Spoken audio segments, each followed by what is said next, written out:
Dios le bendiga nuevamente. Saludamos a todos los hermanos aquí en el templo y saludamos a todos los que nos estarán viendo por las redes sociales. Estamos aquí en la Iglesia de Dios, Valle de Bendición, en Guaynabo, Puerto Rico. Y hoy es un día muy especial porque celebramos 33 años de haber inaugurado este templo y estamos llenos de alegría, dando gloria a Dios por este privilegio y esta bendición. Quiero utilizar en esta mañana una porción de la Biblia que la vamos a encontrar en el primer libro de Samuel. Primer libro de Samuel. Y usted va a ir al capítulo 7 y voy a leer solamente el versículo 12. Primer libro de Samuel, capítulo 7, versículo 12. Esta porción bíblica es bien conocida en medio del pueblo. Cientos o miles de predicadores la han utilizado en diferentes ocasiones. Pero como yo siempre digo, la palabra de Dios es abundante. Y para cada día Él tiene un mensaje nuevo referente a su palabra. Lo voy a leer en la gloria del Padre, del Hijo y del Espíritu Santo.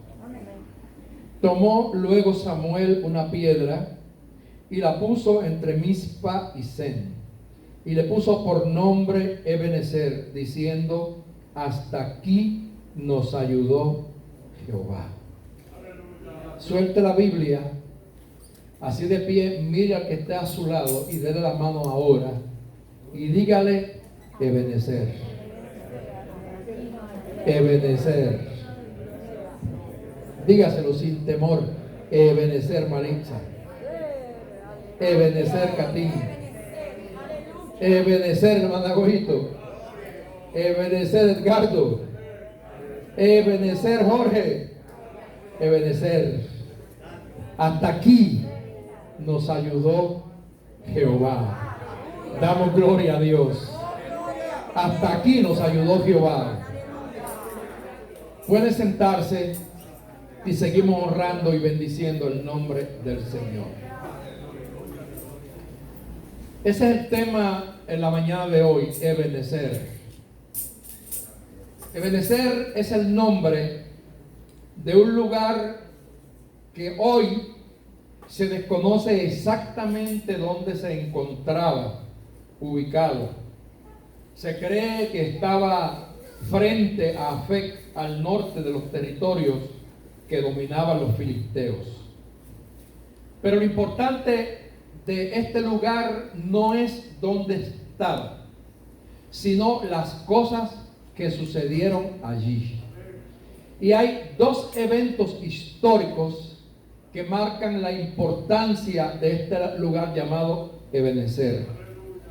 El primer evento, la connotación histórica de Ebenezer, la encontramos en el primer libro de Samuel y en el capítulo 4, donde la Biblia nos relata una connotación totalmente negativa de lo que sucedió allí.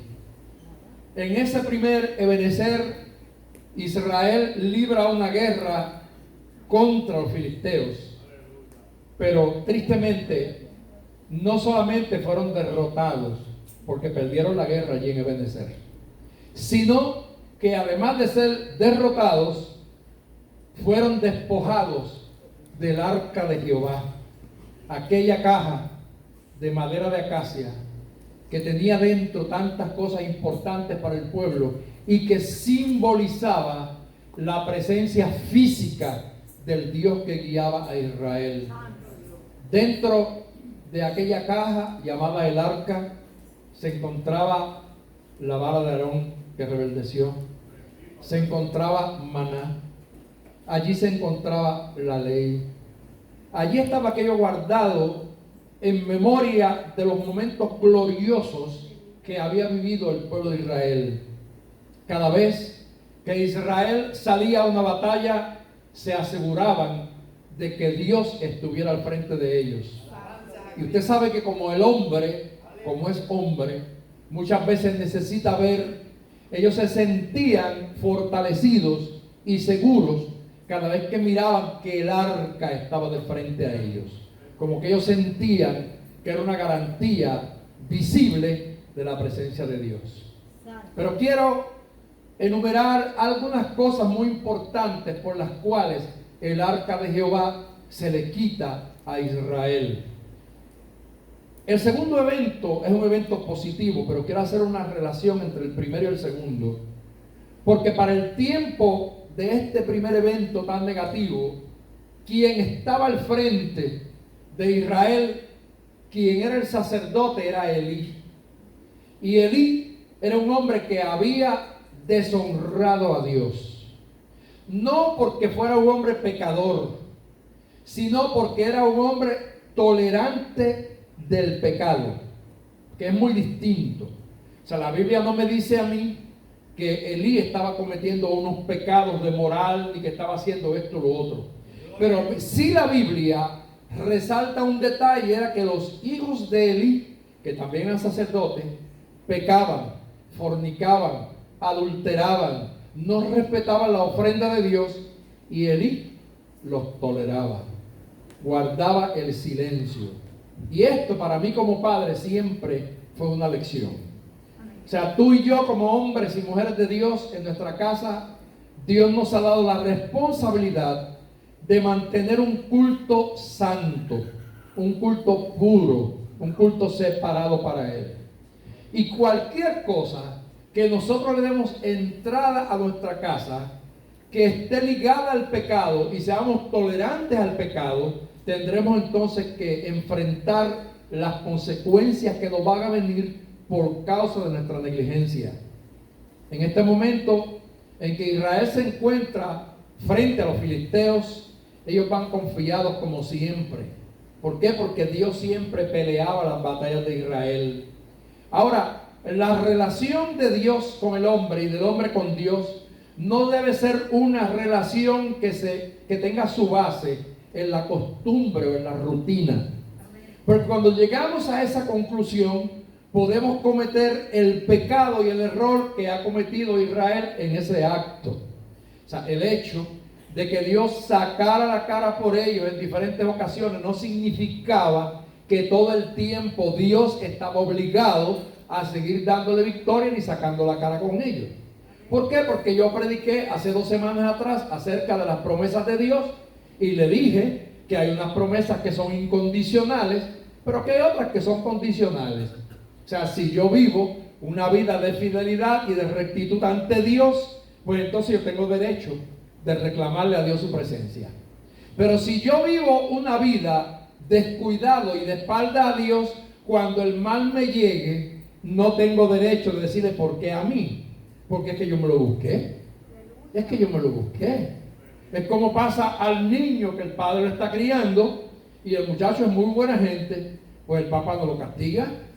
Ahora, pero si el muchacho es un desobediente, mal hablado, irrespetuoso, cuando el papá le mete los 2 correazos, no le puede decir ¿por qué me diste? Ah, porque te lo buscaste.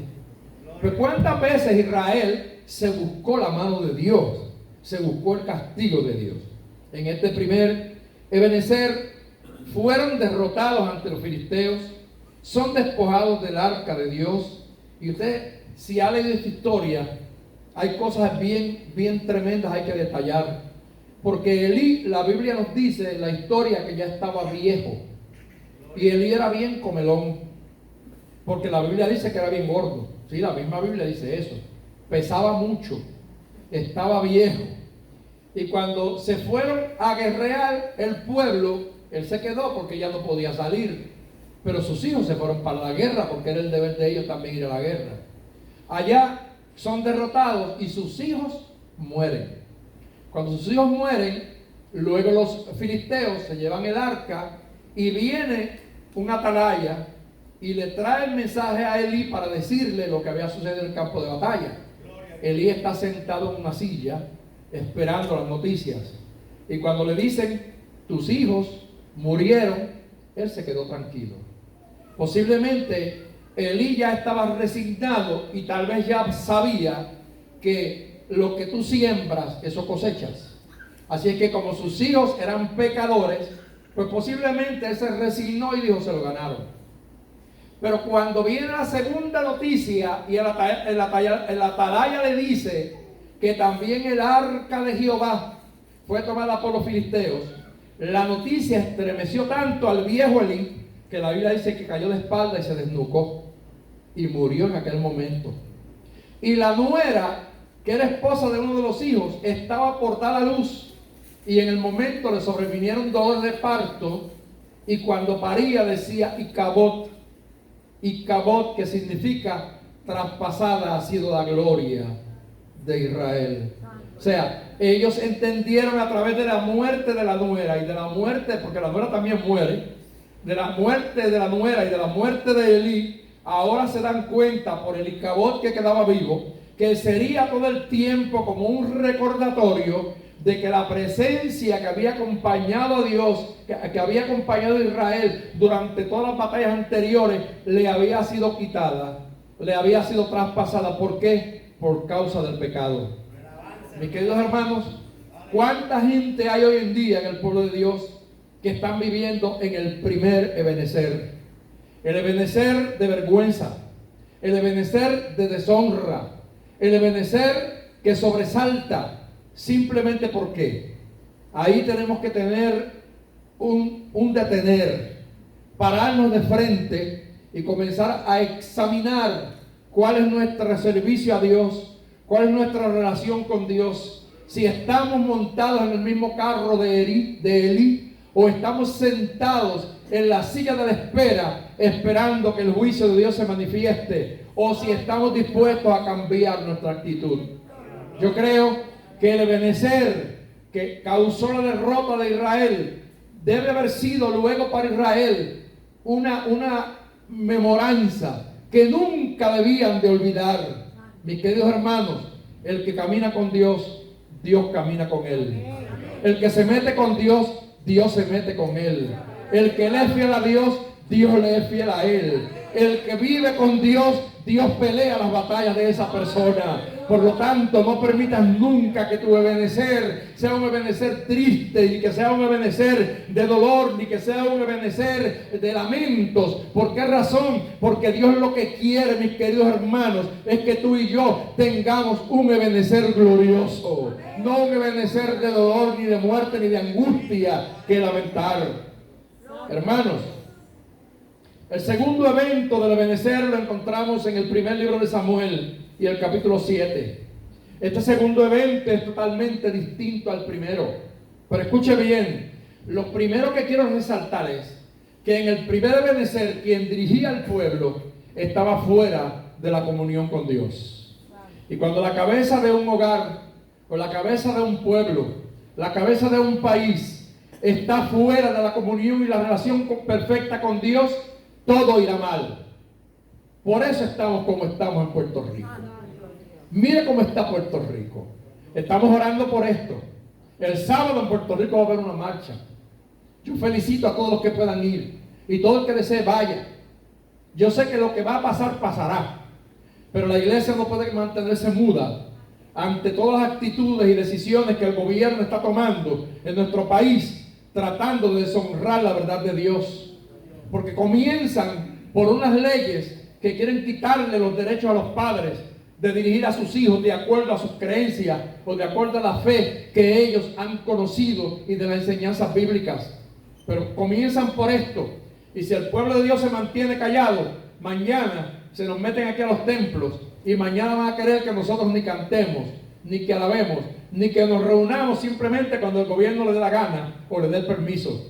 Nosotros como pueblo de Dios tenemos, hermanos, que levantar la voz. Si usted no puede ir, no vaya, pero ore en su casa para que Dios tenga misericordia de este país, que Dios tenga misericordia de Pierluisi, el gobernador, porque Dios lo puso ahí. Yo estoy seguro que Dios lo puso, porque la Biblia dice que Dios pone reyes y Dios quita reyes. Pero ojalá y Pierluisi oiga mi mensaje en esta mañana, ojalá y entre en YouTube Pierluisi y escuche esta palabra. Si él obedece a Dios, Dios bendecirá a Puerto Rico. pero sea el gobernador que sea, que honre al diablo y que honre a aquellos que están en contra de lo que es establecido por Dios, el juicio de Dios seguirá cayendo sobre Puerto Rico, porque hoy en día Puerto Rico está bajo juicio. A Puerto Rico nunca le habían sucedido las cosas que le han sucedido. Estamos en una quiebra económica, el gobierno está en quiebra. En Puerto Rico la tierra no para de temblar desde principios del 2020. Una pandemia que está acabando con Puerto Rico, unos huracanes como nunca en la historia, y es hora de que el pueblo mire para arriba y se dé cuenta que lo que está sucediendo precisamente es el primer ebenecer, el ebenecer de deshonra, el ebenecer de angustia, el ebenecer de dolor, donde el arca de Jehová, donde la presencia de Jehová ha caído, aleluya, a un lado donde la gente ha deshonrado al Dios verdadero y comienzan a adorar a otros dioses que no son el Dios de Israel. Hoy en día es hora de que la iglesia se vista de poder, de que el pueblo de Dios se vista de poder y que la unción del Espíritu Santo descienda sobre todos aquellos que honramos a Dios y que dejamos ver al pueblo, gloria a Dios, que hay un solo Dios, hay un solo mediador, que ese es Jesucristo, y que no hay hombre ni que hay mujer que tenga tanto poder que pueda tomar el lugar de Dios, porque Dios es el que quita y Dios es el que pone. Y si Pierluisi no obedece a Dios, Dios lo quita y lo puede quitar antes de los 4 años y lo puede quitar a los 4 años, pero Dios no se vende con nadie, Dios no se congracia con nadie. Jehová es Dios santo y Dios escoge a los pueblos y los escoge para bendecir la tierra. Oh, gloria a Dios, gloria a Dios, aleluya. Hey, gloria al que vive, aleluya. Maravilloso el Señor.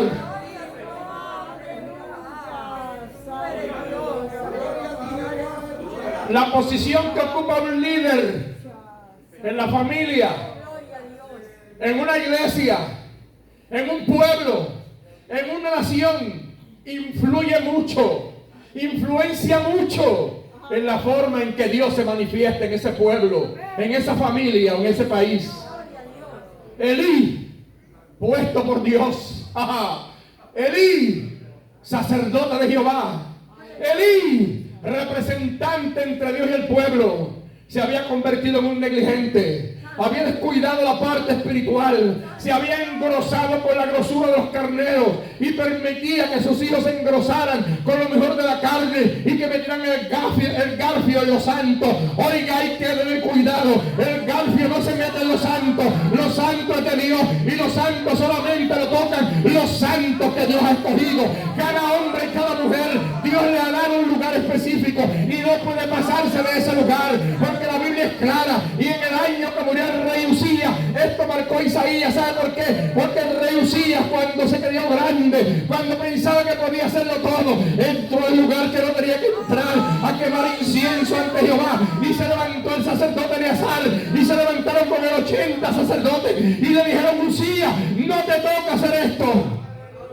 Y él se indignó, y en el momento apareció una manchita blanca y Dios lo hirió de lepra.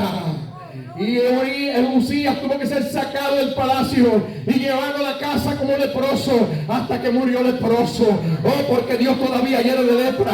No importa cuánto lugar tenga, no importa cuánto conocimiento científico tenga, no importa cuánto político tenga poder, el Dios que hiere, que hería en Israel, todavía sigue hiriendo.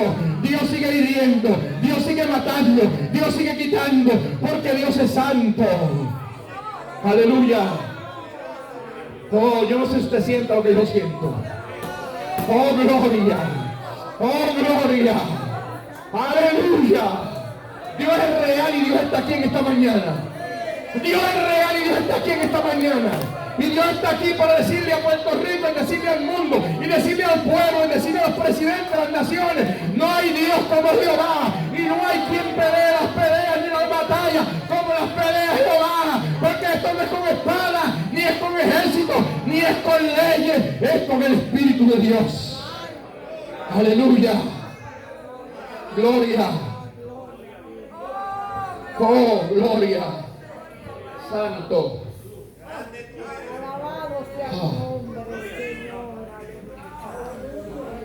Dios derrota a los enemigos de su pueblo.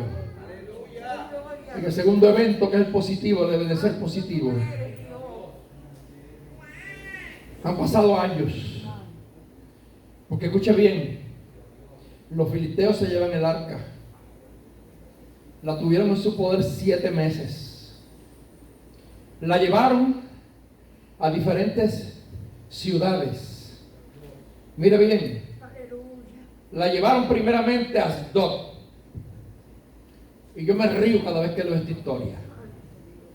Porque cuando llevan el arca de Jehová, la llevan al templo de Dagón, el dios de los filisteos. Y cuando van por la mañana, encuentran a Dagón inclinado ante el arca de Jehová sin cabeza. Y los filisteos se estremecen y vuelven a Dagón y lo ponen en su lugar, levantan su ídolo y le ponen la cabeza en el sitio otra vez. Y por la mañana cuando vuelven, ahora Dagón no tiene ni cabeza ni brazos, lo que quedaba era el tronco. Y se dieron cuenta ellos que no hay quien se ponga de pie ante la presencia de Jehová. El Dios Dagón tuvo que caer inclinado ante el Dios de Israel. Y no importa cuán grandes sean los dioses que los pueblos tengan, el Dios de Israel es el único Dios verdadero ante el cual se doblará toda rodilla. Lo sacan de Asdod, hermano, porque el pueblo empezó a llenarse de tumores. Lo llevan a la ciudad de Gat. Y cuando el arca llega a la ciudad de Gat, tumores por las 4 esquinas. Tumores, ¿sabe qué son tumores? Por todos lados. Y los de Gat comienzan a gritar porque se están muriendo por montones y no quieren más el arca de Jehová allí. Y lo sacan corriendo y se lo llevan a Ecrón. Y cuando se llevan a la ciudad de Ecrón, los ecronitas comienzan a gritar y decir, lo mandaron para acá para matarnos a todos. Porque mató allá en Asdod, mató en Gat y ahora nos manda la muerte también a nosotros. Y los de Ecrón comienzan a gritar, hermanos, oiga, porque empezaron también a llenarse de tumores y de muerte. Entonces se ven obligados a regresar el arca de Jehová. Consultan a los adivinos, consultan a los sabios, hicieron un carro, montaron el arca en un carro, agarraron 2 vacas paridas. Yo me gozaba leyendo esto porque, fíjese bien, hay algo ahí que es un detalle que posiblemente usted no se ha dado cuenta. A las vacas paridas las amarraron al carro, ¿verdad? Le pusieron al carro las vacas. Entonces, después que las pusieron ahí, le quitaron los becerros, que eran pequeños. O sea que el becerro cuando se aleja de la vaca comienza a berrear. Pero la cosa es que las vacas no viraron para atrás. Los becerros estaban bramando atrás. Y la vaca parida, cuando oye el becerro, por el sonido de su voz, ella rompe lo que sea para buscar dónde está el becerro. Estas no. Estas, aunque oía los becerros la parte de atrás, siguieron mirando hacia el frente. Iban caminando derecha, hasta que llegaron a Bet-Semes, a la ciudad donde tenían que llegar, que era la señal. Y la señal era esa: si ellas siguen para adelante, si llegan a donde tienen que llegar, entonces esta señal de los tumores que tenemos aquí fueron por juicio de Dios.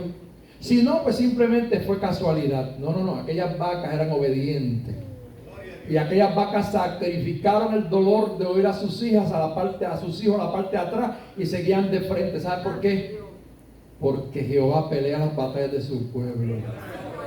Yo ahora puedo tal vez, vamos a decir, dramatizar y pensar que frente al carro de las vacas iría el ángel de Jehová diciéndole: es por aquí que van.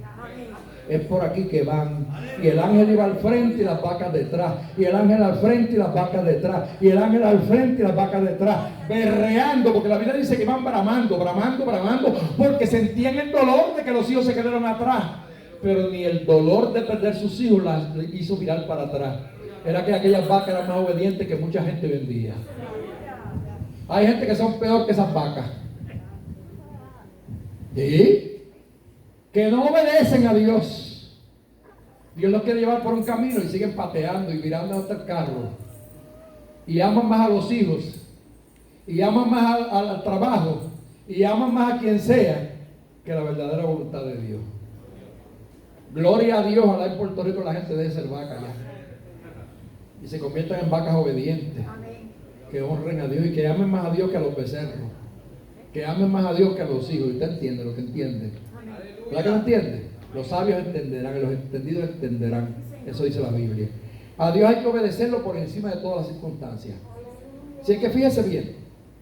Llegan, pero le dicen a ellos: ustedes no pueden mandar esa arca vacía. Tienen que ahora pagar una expiación. Ahora tienen que mandar tumores de oro. Escuche bien, como Dios despoja a los enemigos. Tumores de oro.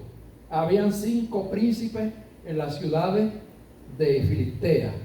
Pues tuvieron que mandar un tumor por cada príncipe en oro. Y los tumores tenían que ser semejantes a los tumores que le salieron en el cuerpo a la gente. Así es que, imagínese usted, oro puro. Y no solamente eso, que también las ciudades se habían llenado de ratones. Porque mire, la palabra de Dios te sabe que es vida, ¿verdad? Pero también la palabra de Dios es muerte. El que obedece la Biblia vive. El que desobedece la Biblia, por la misma Biblia muere. Está sentenciado. Y el que deshonra a Dios y hace lo contrario a la Biblia, es que la misma Biblia lo mata. Porque lo que está escrito ahí es sentencia, es bendición para el que es obediente y es maldición para el que es desobediente. Ahora, yo me gozaba porque tenían ahora que mandar un tumor por cada príncipe, pero ratones no. Los ratones tenían que mandar uno por cada ciudad. Y cada príncipe tenía bajo su dominio un montón de ciudades, no una sola. Tenían montones de ciudades, que yo no sé cuántas son, porque la Biblia no especifica cuántas ciudades tenía a cargo cada príncipe. Así es que imagínense, si cada príncipe tenía a cargo 10 ciudades, pues tenían que mandar 50 ratones de oro. Y si tenían 100 ciudades, pues ya usted sabe cuántas, 500 ratones de oro. La cosa es que de acuerdo a las ciudades era el ratón, como recordatorio de que con Dios no hay quien se meta. Que el que deshonra a Dios, hasta los ratones se le meten a la cama. Hasta los ratones se le meten a la casa.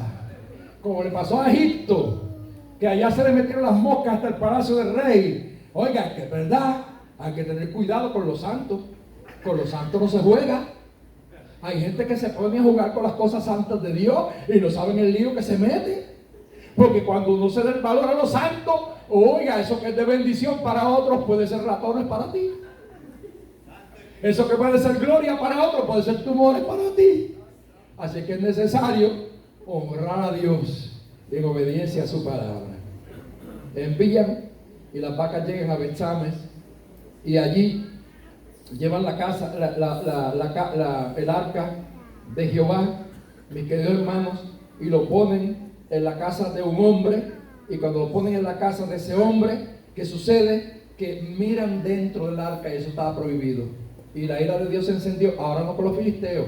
Ya el arca había llegado a casa de los israelitas. Los filisteos se quedaron ya pagaron la deuda, ya pagaron, mandaron los ratones, mandaron los tumores de oro y se quedaron ahora según ellos libres. Oiga, y ahora cuando lleguen acá a Israel, ¿qué sucede? Que se le olvidó también a los judíos, a los israelitas, que el arca de Jehová no podían abrirla ni mirarla, porque era santa para Dios. Y los que la miraron, el juicio le cayó. ¿Y sabe cuántos mató Dios? 50,070 hombres. 50,070 hombres mató Dios solo porque se miró el arca de Jehová por dentro, que estaba prohibido hacerlo. ¿Y sabe qué significa esto? Que Dios es celoso. Con lo de Dios no se mete cualquiera. Por el camino Dios mató a Usa. En un momento en que el arca de Jehová se viró para un lado y un hombre llamado Uso trató de aguantarla, y simplemente por ese acto Dios lo mató. Hay que tener mucho cuidado, hermano. Hoy en día la gente está bien equivocada con Dios. Anoche estábamos en mi casa un grupo de gente. Habíamos más de 20 personas reunidos allí, de una familia que yo aprecio mucho. Y estábamos discutiendo la palabra, hablando. ¿Cómo nos gozamos nosotros anoche? Hablando de la palabra, enseñando la palabra y discutiendo estos mismos temas, que hoy en día la gente ha perdido el respeto a Dios, la santidad a Dios. Que la gente se cree que Dios es un muñeco.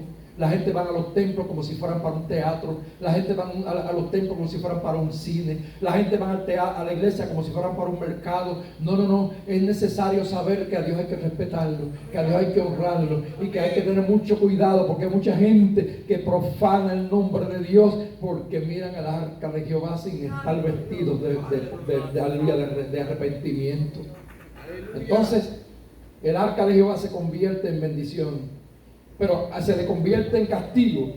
Y mire, del versículo 20 en adelante, la Biblia comienza a relatar algo tremendo, porque ellos dicen: ¿quién podrá estar delante de Jehová el Dios Santo? Qué pregunta, ¿verdad? ¿Quién podrá estar delante de Jehová el Dios Santo? Porque el hombre que reconoce eso sabe que por él ser pecador, tiene que saber que el Dios es santo y que no se puede hacer lo que uno quiere sin pasar por la forma en que Dios lo ha establecido. Ahora sacan el arca y la mandan a Kiriat Jearim, a la casa de Abinadab. Pero ¿qué pasa? Hay un detalle que la Biblia dice ahí. Entonces santificaron a Eleazar, lo santificaron, o sea, lo separaron para Dios. ¿Y qué pasa? Que cuando mandan el arca de la casa donde ha caído, de la ciudad donde ha caído el juicio, que ha matado 50,000, 70 hombres, y la mandan a Kiriat Jearim, en la casa del hombre donde santifican al hombre, la ira de Dios se aparta. Entonces Dios comienza a dar bendición. Pasaron 20 años, hermano. Así es que desde el día en que los filisteos secuestran el arca de Jehová hasta el día del segundo amanecer, habían pasado 20 años y 7 meses. 7 meses que el arca estuvo en la ciudad de los filisteos y 20 años de su regreso al territorio de Israel. 20 años donde Dios había mostrado las dos caras de su carácter: el fuego consumidor y el amor. Porque Dios es amor, pero también es fuego consumidor. En la ciudad donde no se respetó su santidad, mostró el fuego consumidor y mató 50,000, 70 hombres. Pero en la ciudad donde se santificaron para ser dignos de tener el arca de Jehová entre ellos, Dios bendijo y mostró su amor. Ahora 20 años después, ahora el líder cambió. Ya Elí estaba muerto y quien es juez sobre Israel es aquel muchacho llamado Samuel, aquel que había sido dedicado para Dios, aquel que le había respondido al Señor: habla Jehová que tu siervo oye. Yo estaba el domingo predicando en la iglesia Shalom y hice una comparación entre la respuesta de Samuel cuando Jehová lo llama y él le dice: habla Jehová que tu siervo oye, y la respuesta que dio Isaías cuando dijo: heme a ti, envíame a mí. La respuesta de Samuel fue una respuesta tan sabia que es la tuya y la mía, debe ser en el día de hoy: habla Jehová que tu siervo oye. Gloria sea al Señor. Cuando tú oyes la voz de Dios, es que Dios te va a dirigir, es que Dios te va a bendecir, es que Dios te va a honrar. Entonces, hermanos, mire, Dios entonces ahora tiene a Samuel allí frente al pueblo. En el capítulo 7, ahí están los detalles de lo que pasó. Samuel hace un llamado al pueblo y le dice: si de todo vuestro corazón os volvéis a Jehová, quitad los dioses ajenos y Astarot de entre vosotros, y preparad vuestro corazón a Jehová y servid solo a él, y os librará de la mano de los filisteos. Entonces los hijos de Israel quitaron los lugares de los Baales y Astarot y sirvieron solo a Jehová. Tome nota, apunta y subraye esa expresión: sirvieron solo a Jehová. Josué, antes de morir, le dijo al pueblo: escogeos hoy a quien sirváis, pero yo y mi casa serviremos a Jehová. No te dejes llevar por lo que diga el gobierno, no te dejes llevar por lo que establezca el barrio. Tú y tu casa tienen que distinguirse. Si en aquella casa hay brincos, saltos, pecados, que en la tuya se oiga adoración a Dios. Que en la tuya haya oración, que en la tuya haya palabra de Dios. Y decide tú y tu casa servir a Dios. Y tú verás que tu Ebenezer va a cambiar. Cuando Samuel le hace un llamado al pueblo, el pueblo se somete. El pueblo decide obedecer a Dios. Y cuando ellos deciden obedecer y servir solamente a Jehová, entonces Dios tiene misericordia de ellos. Samuel reúne al pueblo y los reúne y los lleva allí. Y cuando los lleva a aquel lugar, los filisteos se enteran de que los israelitas están reunidos. Oiga, inmediatamente cuando ellos oyen que los judíos están cerca, allí en Mizpa, los filisteos se llenaron de temor, pero se llenaron de bravura rápidamente y dijeron, hay guerra otra vez. Después de 20 años y 7 meses, hay guerra de nuevo. Y se levantaron para venir a pelear contra Israel. ¿Sabe por qué? Porque ellos pensaron que el Israel de ese tiempo era el mango bajito de los 20 años atrás. Ahora, el cambio de tu victoria, el cambio de tu bendición, depende de tu relación con Dios. Le dije al principio que la influencia del líder tiene que ver mucho con la bendición del pueblo. Entonces, por eso hoy en día tenemos iglesias en Puerto Rico como están. Porque ayer alguien me preguntaba a mí de muchas cosas que pasan, y yo dije, lo que pasa es que hoy en día hay montones de iglesias que están siendo dirigidas por profesionales de la teología. O sea, hoy en día hay mucha gente que estudia en un seminario 3, 4 años, hacen maestría, pero nunca han nacido de nuevo. O sea, nunca se convirtieron, simplemente es que les gustó ser teólogo y se meten y estudian teología, y una vez que se gradúan le dan un diploma. Una vez que ya tienen un diploma, pues dicen que están capacitados para dirigir una iglesia. Y se olvidó de lo que dijo Salomón, porque cuando Salomón Dios los coge, él le dijo, pídeme lo que quieras que yo te voy a dar. Y Salomón no pensó ni en oro ni plata, lo que dijo es, dame sabiduría, porque el pueblo que va a dirigir no es cualquier pueblo, es tu pueblo. Así que el que va a dirigir un templo, va a dirigir una iglesia, tiene que saber que ese no es cualquier pueblo, el pueblo de Dios.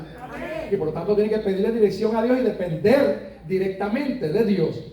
¿Qué pasa? Hoy en día tenemos gente dirigiendo iglesias que tienen una preparación teológica excelente, pero no han nacido de nuevo, no han sido regenerados, no tienen una nueva vida, viven una doble vida, la vida de pecado y la vida, lo que decían en Puerto Rico, lo mejor de los dos mundos. O sea, tienen que estar en esto y lo otro. ¿Y qué pasa? Pues vemos que el pueblo está de derrota en derrota, y hay iglesias que no salen del primer ebenecer, y hay familias que no salen del primer ebenecer. Yo creo que es día hoy de rebelarnos, los que estamos aquí, los que estén lejos, de rebelarnos contra nuestra historia y rebelarnos contra nuestro primer ebenecer de vergüenza, y levantarnos ahora y matar a Baal y sacar a Astarot de nuestra casa y darle servicio total a Dios, porque la Biblia dice que solo a Jehová serviremos. Ese fue el llamado de Samuel. Y cuando ellos obedecen a Dios, hermanos, mire, se reunieron los filisteos contra ellos, pero no voy a hablar mucho más, sino que les voy a decir la gloria del segundo ebenecer. En el segundo ebenecer, Dios avergonzó a aquellos que pensaban que venían a acabar con el pueblo de Dios. ¿Cuántas veces nosotros nos hemos sentido en la derrota, verdad? Porque luchamos y vemos como que todo termina mal, y vemos que los malos crecen, que los malos prosperan, y que nosotros estamos en estrechez, y nos pasa como Asaf. Nos podemos a mirar cómo el malo prospera. ¿Sabe qué hace Dios? Que Asaf dijo, hasta que volví a la casa de Jehová. Tú tienes que volver a la casa de Dios. Yo tengo que volver a la presencia de Dios. Eso es lo que Dios le pedía a Israel. Si quieres salir de tu primer ebenecer de derrota, tienes que servir solamente a Jehová, volver a Jehová, volver a la casa de Jehová, y todo cambiará a tu favor. Entonces, cuando ellos se reúnen para hacer la guerra, los filisteos llegan a pelear contra los hijos de Israel, y ahí hay un punto en el versículo 10, hermano, que es importante que usted lo vea. Dice, mas Jehová tronó aquel día con gran estruendo sobre los filisteos y los atemorizó. ¿Sabe qué quiere decir eso? Que cuando los enemigos de Israel se reúnen ya para destruir Israel, la guerra comienza arriba. Porque no empezaron los israelitas a usar espadas ni nada. El cielo comenzó a tronar. Porque Jehová es varón de guerra y él es el que lleva la batuta. Y hay que vivir la experiencia que vivió el siervo de Eliseo cuando estaba rodeado y estaba tembloroso, y Jehová le abre los ojos, aleluya, y ve el personaje que le dice, son malos que están contigo, los que están en contra tuya. Y cuando aparece aquel hombre, aleluya, dice, eres tú de los nuestros, de nuestros enemigos. Le dice, yo he venido como príncipe del ejército de Jehová. Oye, el príncipe del ejército de Jehová está en todas tus guerras, en tus batallas. Y si tú le sirves a Dios de corazón, Dios va a empezar a tronar por ti en el cielo. Quédate tranquilo. Déjale tu Dios en las manos a Dios. Déjale tu condición. Esa esposa que te hace la vida imposible, déjasela a Dios. Esa esposa que te tiene agriado, déjasela a Dios. Ese hijo que ya no sabes ni qué hacer con él, déjaselo a Dios. que si tú le sirves fielmente, el cielo comenzará a tronar. Y cuando el cielo comenzará a tronar, los grandes se le debilitarán las rodillas. La Biblia dice, Jehová tronó con gran estruendo sobre los filisteos y los atemorizó, y fueron vencidos delante de Israel. Oiga, y saliendo los hijos de Israel de Mizpa, siguieron a los filisteos, hiriéndolos hasta abajo de Betcar. Gloria a Dios para siempre. Mire, mis queridos hermanos, la palabra Mizpa significa atalaya o torre de vigía. Dios siempre tiene los ojos sobre su pueblo, porque no es casualidad que el lugar donde están ellos, en Mizpa, no tuviera vigilancia. En la torre estaba trepado el vigía, y es el que pelea por su pueblo. El ojo de Jehová vela por ti, el ojo de Jehová vela por mí. Muchas veces estamos en Mizpa y estamos rodeados de los filisteos. Nuestros enemigos están preparándose para hacer la fiesta, pero recuerde, el atalaya está mirando. El atalaya está mirando. Y Jehová tronó con gran trueno, y los hijos de Israel fueron victoriosos. Entonces tomó Samuel una piedra y la puso entre Mizpa y Sem, y le puso por nombre Ebenezer, diciendo: hasta aquí nos ayudó Jehová. Si usted no sabía lo que significa la palabra Ebenezer, significa piedra de auxilio o piedra de ayuda. ¿Qué pasó? Que ahora Samuel, el nuevo líder, el líder que está en contacto y en comunicación con Dios, el hombre que por 20 años y 7 meses había visto el dolor del pueblo y ahora trajo el pueblo a reconciliación con Dios, ahora levanta una piedra y dice: hasta aquí Dios nos ayudó. Y esta piedra va a quedar aquí como señal de que Jehová auxilia a su pueblo. Eso significa que nunca se debe olvidar de que Dios es el que te socorre, de que Dios es el que te auxilia, y que pasando los años y pasando los días debes de acordarte de que Jehová es tu auxilio. Hoy yo quiero darle gracias a Dios porque 33 años después nosotros estamos aquí. La edad de Jesús, 33 años, la edad de Cristo. 33 años que entramos en este templo. 33 años después de haber pasado un primer Ebenezer doloroso, de humillaciones, de menosprecios, de sentencias, de cartas negativas, no solamente de los vecinos, sino del gobierno. Sí, fue tremendo. Vistas públicas, humillaciones públicas, brujería metida, cuánta cosa, ataques personales, porque a mí hasta aquí frente a mi casa vino uno de los vecinos un día y me empujó por aquí que por poco me tumba. Vino un día con una grúa y se metió y le rompió la guagua a uno de los hermanos de la iglesia. Era terrible. Los hermanos se iban a veces para la casa y Candy y yo no dormíamos en casa tranquilos porque hacían sahumerios y prendían un montón de brujería alrededor. Los olores de la brujería llegaban a casa que no podíamos resistirla. Nos envenenaban, nos tiraban comida, carne envenenada en el patio para matar nuestros perros, nuestros animales. Éramos perseguidos de día y noche. Oiga, qué Ebenezer nosotros pasamos. Un Ebenezer muy difícil. Pero hoy, 33 años después, estamos glorificando a la atalaya, al que estaba trepado en la torre del vigía, al que nunca nos quitó los ojos de encima y que nos dio la victoria y que dijo: el segundo Ebenezer será un Ebenezer de gloria. Y hace 33 años que vencimos. 33 años que hoy, comenzando la noche a noche, estábamos aquí con este templo lleno. Había gente dentro, había gente fuera. Aquí habían alrededor de 10 naciones. Gente de Martinica, de Haití, de San Martín, de Estados Unidos. Hermanos de diferentes países del mundo. Qué hermoso, no sé cuántos se acuerdan. Ese desfile de bandera. Gente de diferentes países desfilando este templo y nosotros viendo la gloria del Señor. Qué cosa gloriosa, gloria sea al Señor. Y recuerdo que Dios usó a Rafi Torres, que ya está en el cielo, y el Señor me dijo: Eliacín, los que han de llegar no han llegado todavía, pero vienen de camino.